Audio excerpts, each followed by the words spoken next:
You take a seed, you plant it, you grow it, you dry it, you roll it, you smoke it, and it goes down smooth. Hey! Spanning the globe to bring you the latest developments in medical cannabis, adult marijuana, industrial hemp, and spiritual ganja.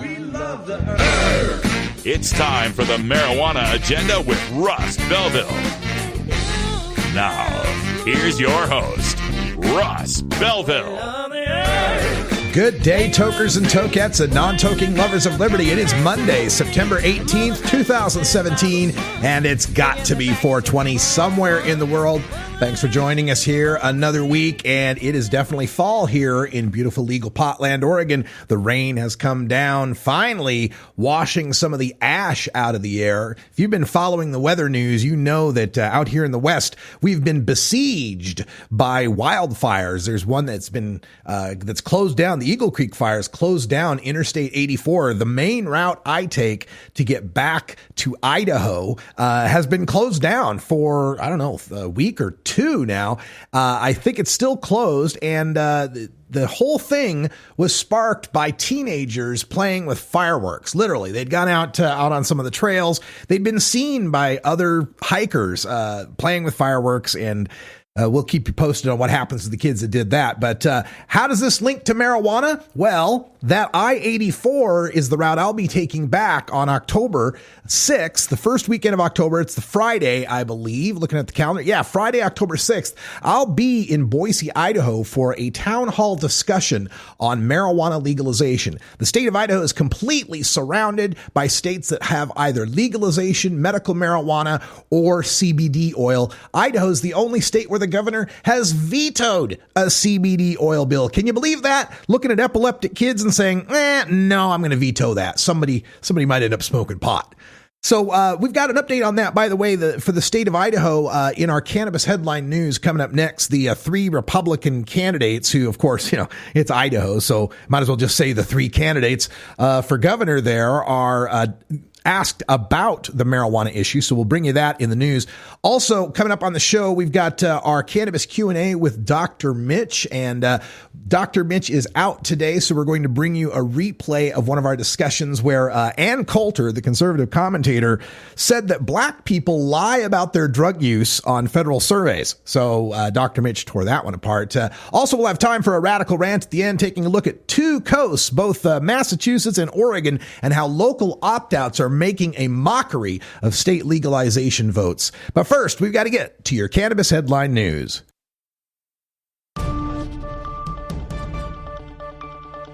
This is your cannabis headline news.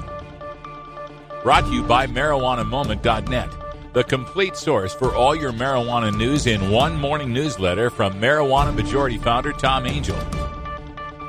Subscribe today for free at MarijuanaMoment.net. This is your cannabis headline news for Monday, September 18th, 2017. I'm Russ Belville. Governor Jerry Brown of California has signed a bill banning the use of marijuana by drivers and passengers in moving vehicles, while vetoing a bill designed to prevent the marketing of any cannabis product that might be appealing to children. SB 65 makes smoking or ingesting marijuana or any marijuana product while driving or while riding as a passenger a $70 infraction ticket. However, the driver could still be prosecuted for driving under the influence as well. SB 663 would have banned packaging of marijuana products that are deemed to be attractive to children. In his veto message, Governor Brown explained that Prop 64 already banned such packaging, and regulators are currently determining how to implement that ban. Quote, rather than creating new statutory restrictions, Brown wrote, it would be prudent to allow licensing authorities to finish drafting the regulations, end quote. Idaho's three Republican gubernatorial candidates are seeking to replace term-limited Governor Butch Otter, and they vary on their support for the use of non-psychoactive cannabidiol oil.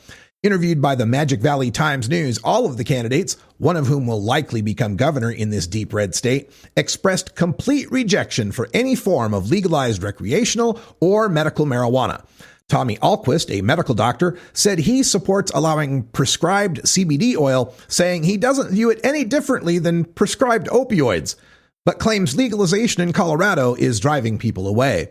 Brad Little, Otter's current lieutenant governor, supports his boss's veto of a CBD law, saying the program created by Otter's executive order that has helped only 4 children is, quote, working, and some other states are looking at it, end quote.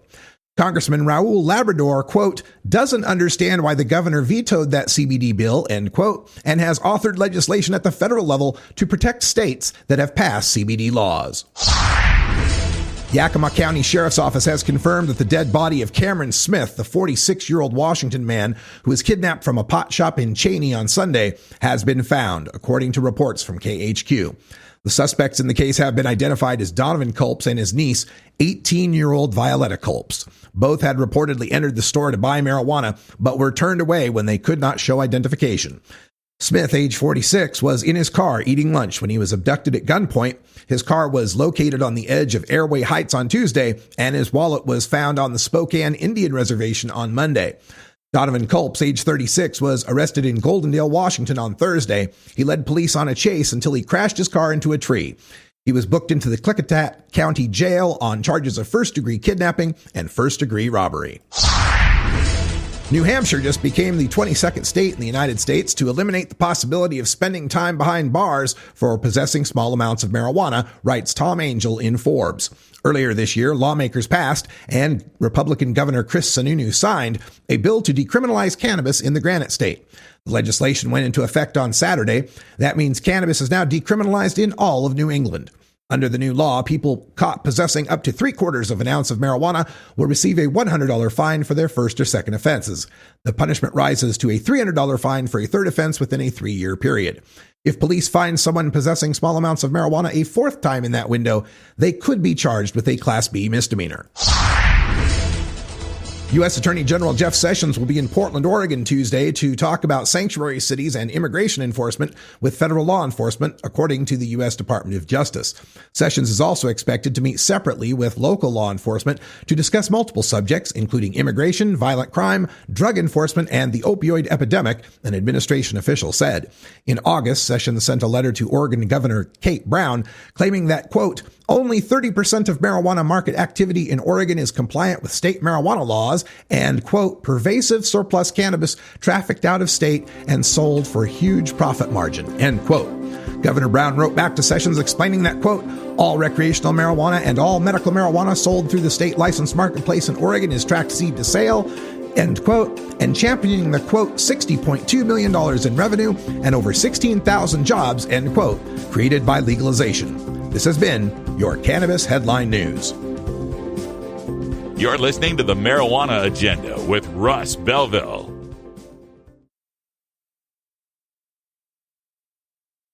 Hi, I'm Russ Belville from the Marijuana Agenda. If you appreciate my full-time dedication to reporting and analyzing the news about cannabis, consider becoming a patron of the show. For just $4.20 per month, you'll help keep my live stream and podcast free while earning yourself your own private ad-free podcast link for the show, as well as links to the supporting articles and data.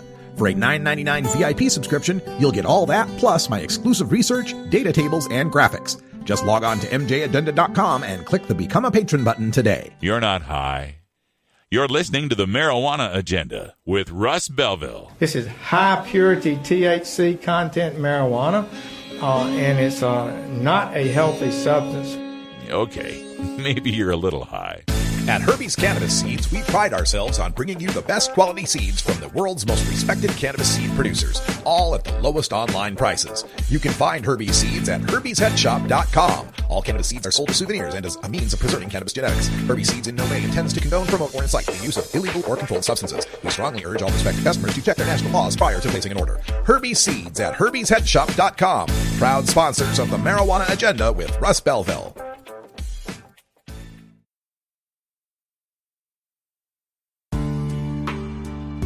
This is Cannabis Q&A with Dr. Mitch Earleywine. Dr. Earleywine is a professor of psychology at the State University of New York at Albany and author of numerous books and columns on cannabis science, culture, history, and medicine. Email your questions to Dr. Earleywine at 420research@gmail.com or call the Marijuana Agenda message line at 650-LEGAL-MJ. Now, here's your Cannabis Q&A.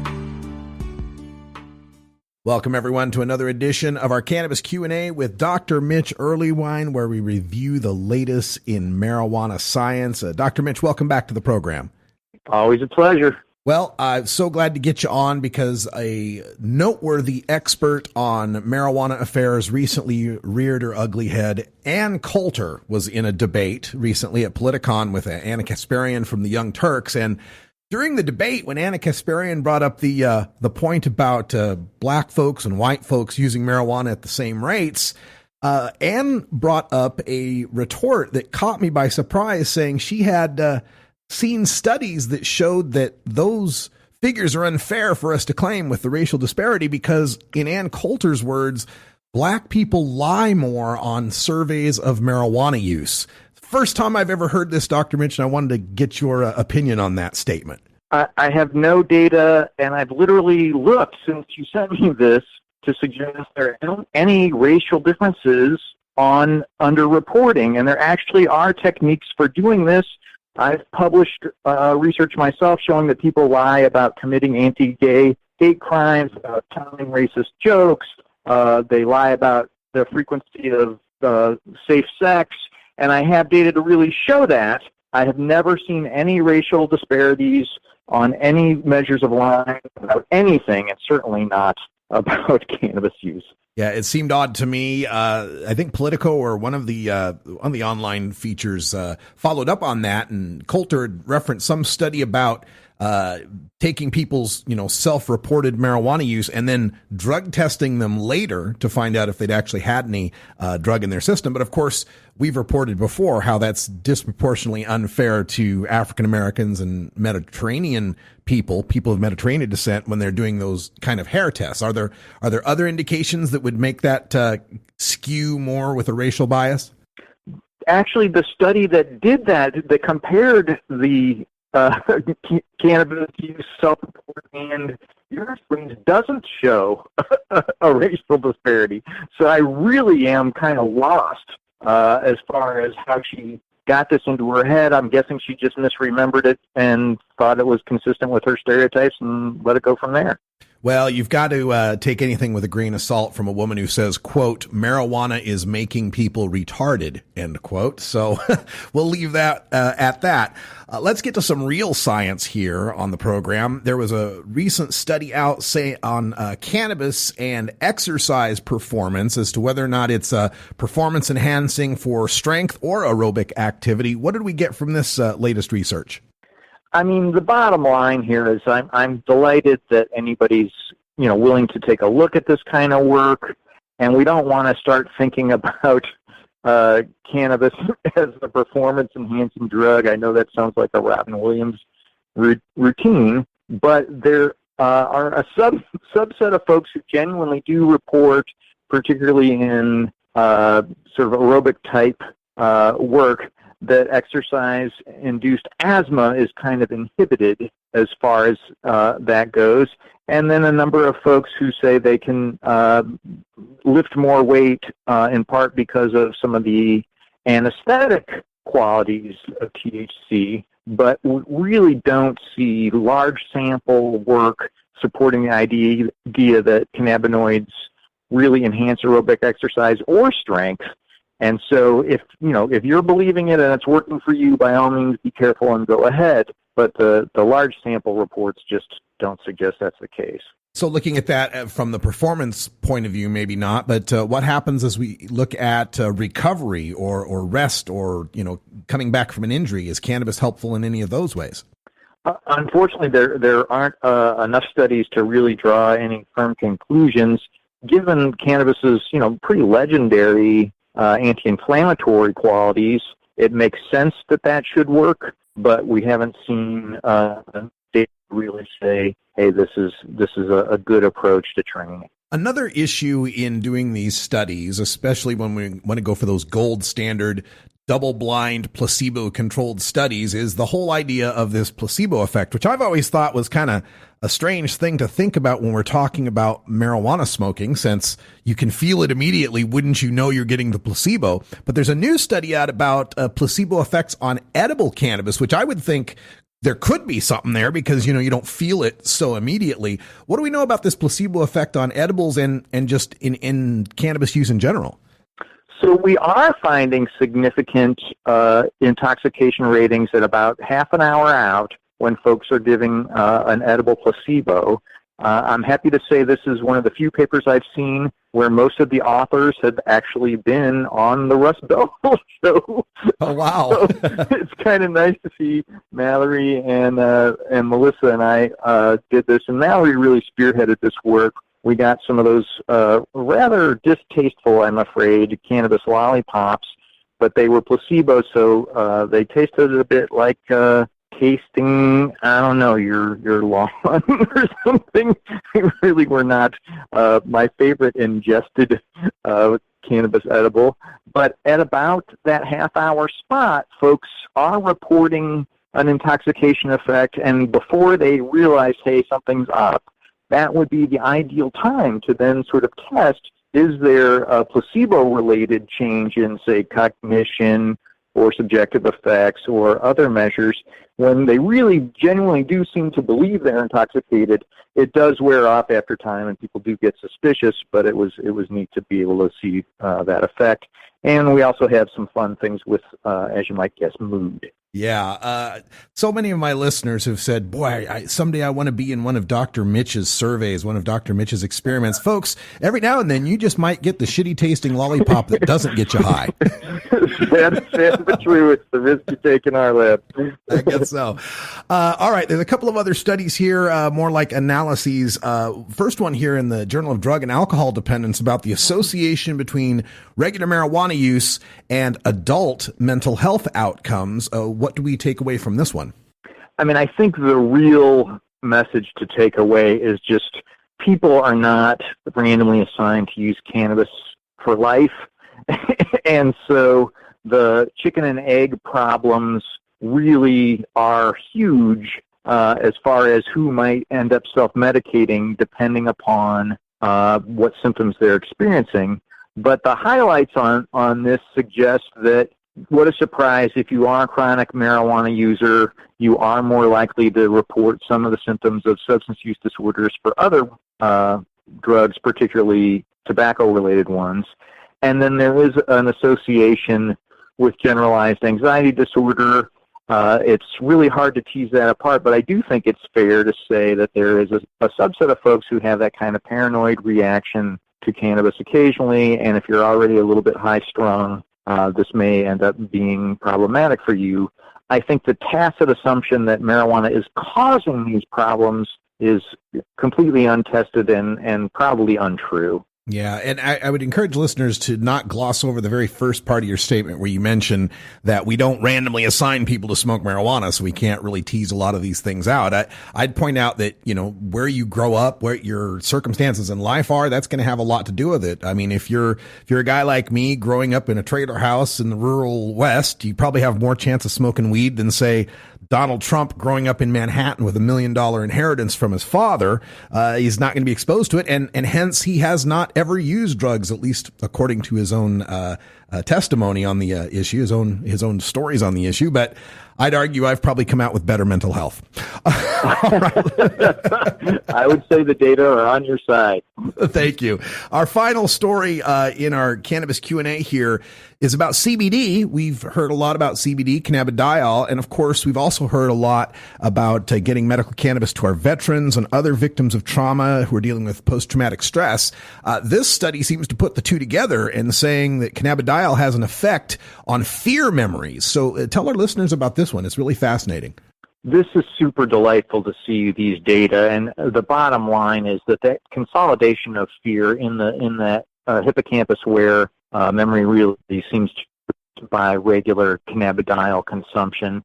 And I feel like we have more and more evidence that at least for folks who are at risk for a traumatizing thing, a regular, 10 to 50 milligram daily vitamin of cannabidiol is probably going to be a really good idea because you're less likely to have the memory consolidate and become a sort of PTSD type situation. But there are literally no effects on short-term memory at all for cannabidiol. So it's not as if you're sacrificing your memory function, and you're still, at least according to these animal data, relatively less likely to develop some kind of post-traumatic stress disorder. So when we say consolidation of fear memories, is that like long-term storage, saving the file permanently, and CBD is disrupting the save process there? Exactly. And what's neat is that it's doing so for the traumatic memory, but not for short-term memory in general. Yeah. And so does this suggest then that CBD rather than THC is the direction that patients with those needs should be looking? I do find that that's going to go down easier as a recommendation simply because CBD isn't psychoactive. Yeah, good point. Well, Dr. Mitch, we're just about out of time here on our Cannabis Q&A, but I want to remind all the listeners out there that if you've got a question for Dr. Mitch Earleywine, you can always send it privately through the email at 420research@gmail.com. And who knows, some of these questions have actually become the basis of some of these studies that Dr. Mitch puts on. You could get the lousy tasting lollipop in the future. Who knows? Dr. Mitch, thanks for joining us again, and good luck on all your future research. Have a great day, man. This episode was produced as part of the Marijuana Agenda with Russ Belville, the daily news and interview podcast covering the world of medical cannabis, adult marijuana, industrial hemp, and spiritual ganja. MJagenda.com.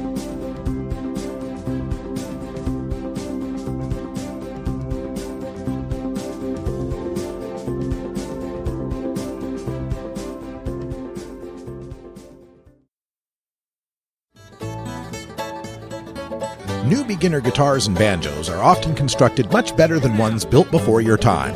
Why struggle? Get a new instrument or fix the old one. The trusted professionals at the Fingerboard Extension will evaluate your instrument for free. Repairs are priced for people who work for a living. Stop by the Fingerboard Extension downtown Corvallis at 120 Northwest 2nd Street today, or check out its inventory on the web at fingerboardextension.com. You're not high. You're listening to the Marijuana Agenda with Russ Belville. We need to say, as Nancy Reagan said, just say no. Don't do it. There's no excuse for this. Okay, maybe you're a little high. Hey everybody, it's Russ Belville from the Marijuana Agenda, inviting you to be like me and get your ink done at Lucky Horseshoe Tattoo, Fort Worth's most female-friendly, clean, sterile, awesome tattoo shop. Thomas and his crew are true artists who can design you a custom piece or use a design you bring in. Lucky Horseshoe also offers all styles of tattooing as well as piercings and all-around fun. In the DFW area, stop by Lucky Horseshoe Tattoo and tell them Radical Russ sent you. Trust me, it'll feel awesome. Total war against public enemy number one. 10 federal criminal penalties for 1 ounce of marijuana. Marijuana is probably the most dangerous drug. Legalization is just another word for surrender. I experimented with marijuana and didn't inhale. This is not medicine. This is a Cheech and Chong show. Encourage people to use less drugs. I am here.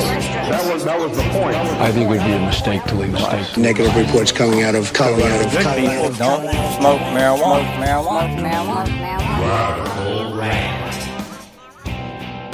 Today in the rant, we're taking a look at both coasts, East and West, when it comes to legalization of marijuana. We've got states that have passed this, and yet when it comes to the local level, we're losing. We're losing badly. At least that's the headline here from the Boston Globe. The marijuana war has gone local, and pot advocates are losing badly. Now, the story is about how Massachusetts passed its marijuana legalization, question 4, and in that, there was the question of opt-outs, and the idea there being that localities, municipalities, could opt out of allowing marijuana licensees to operate there. Basically, we're talking about not allowing grows, not allowing processors, and most importantly, not allowing pot shops, the dreaded pot shop ban. So question 4 passed. It got like 54%. So it wasn't a huge win, but not too close of a win either. But when it came to implementing this at the local level, they went as you know, the initiative passes, but then the legislature has to come up with the regulations. And when they did so, they came up with this rule, this law, as far as which municipalities are going to have to vote to ban pot shops. The municipalities that don't have to vote are those that didn't pass the local initiative in their districts, right? So this is one of those situations where the initiative had been written to put this to a vote of the people in all the cities that might want to ban pot shops. And yet the legislators say, well, no, let's not do that for the towns that voted against the legalization initiative. Let's just have the locals that did vote for it then decide whether or not there'll be pot shops. Okay, so what is the point? I've said this before because we've got the identical situation in Oregon where we passed Measure 91 and said there should be local votes for whether or not there's going to be pot shops. And yet the legislators came along and wrote a law that said, well, if your county voted more than 55% against it, you don't have to have a vote. You can just ban it. Your city council, your county commission, they can just ban it, right? And so what's happening in Oregon, we've seen the effect of this. You end up with like 2/3 of the state where it's just dry. There's just, hardly any access whatsoever. And then, of course, west of the Cascades, we've got all the pot shops. And the tax that's being generated there goes to the entire state. So you end up with the western side of the state that's sensible enough to have legal access, funding programs out there on the eastern side of the state. I mean, that money goes all around the state, doesn't it? And the same thing is going to happen in Massachusetts. You're going to have these little pockets, these little areas, little blips here and there that allow this. And the Boston Globe story talks about how the local activists are getting their butts kicked. There's 91 communities where the voters who opposed Question 4 can impose bans or moratoriums on their own without a vote. In the rest of them, they have to have a vote. But there's been like 100 votes, about 100 votes there in Massachusetts, and they've only defeated fewer than 10 of the local bans. So like 90% of the local bans are passing. So what's the point here of passing a statewide legalization and then not providing people a place to access this? And now you're going to have, again, a few cities, a few areas in Massachusetts where people can buy marijuana, and the tax from that is going to go to the entire Commonwealth, and that's going to get spread around to everybody. Like, make this statewide or make it not statewide. It's just a little bit ridiculous. And I know people will bring up the idea of, well, there's dry counties with alcohol too. There's dry cities and counties with alcohol too. Well, I'm against that as well. Like, should something be a state law or not a state law? It's like, how nitty gritty are we going to get this, right? How small is the local control going to be? On something like marijuana, and I could name other issues, but on something like marijuana, there has to be a broader perspective here. Just as nationally, we need to have national legalization, because doing it state by state still implements prohibition in other states that affects legalization states. Like, we can't help it if people are going to grow a whole lot of weed and sell it out of state because the prohibition still exists out there. That's not the fault of the states that have legalized. And to another extent, when you're banning pot shops in local communities, all this not in my backyard NIMBYism, right? Keep it out, keep the pot shops out of our communities, because why? They create jobs, they check IDs, they increase the security in a neighborhood, they revitalize a neighborhood. God forbid we have more of those. But they want to get rid of all these pot shops, and they don't understand that you can't repeal the law of supply and demand. The people in your community, if you vote to ban the pot shop, they're still going to want their pot. They're either going to take their money and go spend it on gas out in the other county and food in the other county or city or municipality, whatever it is in Massachusetts. They're going to spend it over there. You're going to lose money. That city's going to get some local tax revenue because that little percentage slice they give them for the locality. Or you're just going to create a business for the local weed dealer. The local weed dealer will set up shop. There'll be plenty of them. They'll set up tables. That little 10 by 10 tents, and they'll just be selling weed everywhere. If you don't make the access cheap, easy, and plentiful, people, you can't repeal the law of supply and demand. Follow MJ Agenda on Facebook, Pinterest, Instagram, YouTube, and follow MJ Agenda Show on Twitter. Learn more at mjagenda.com. All right, folks, that's all the time we got for today. Thanks for joining us. We'll be back tomorrow. And until next time, take care of each other, tokers. You plant it, you grow it, you try it, you roll it, you smoke it. You take a seed, you plant it, you grow it, you try it, you roll it, you smoke it, and it goes down smooth.